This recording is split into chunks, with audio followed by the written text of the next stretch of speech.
Hello, I'm Quarban Hussain, member of the British House of Lords.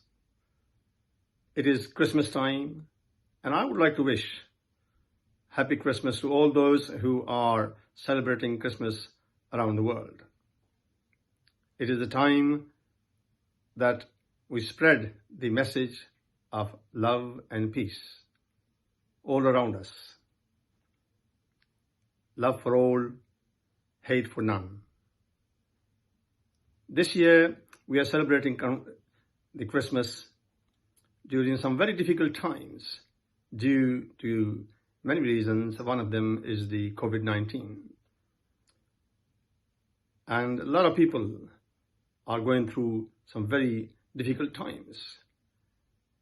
And my thoughts and prayers for those who are suffering under these circumstances. Many of us have not been able to see our loved ones and celebrate this event with our family and friends due to the restrictions imposed by the governments, quite rightly, in order to control this virus. But of course, it's not easy. Many of the relatives and friends are in desperate need of meeting each other, but we are not able to do so. At the same time, there are many places in the world which are going through some other difficulties.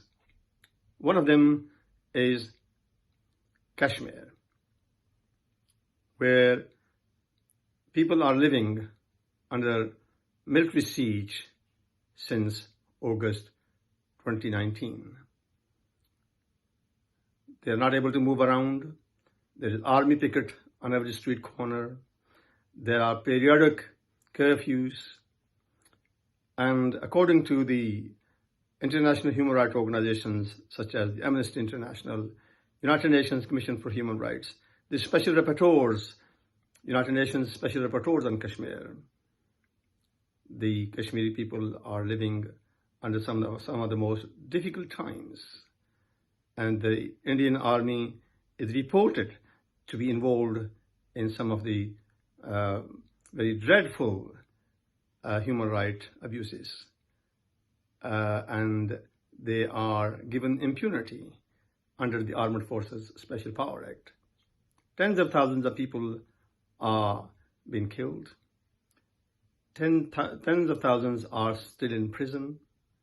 Many political leaders, including Shabir Shah, Muhammad Yasin Malik, Asian Darabi, and others are behind the bars for many, many years. At this time, our thoughts and prayers are with those people with their families. I would ask every one of you, please remember people of Kashmir whilst we are celebrating Christmas. Thank you.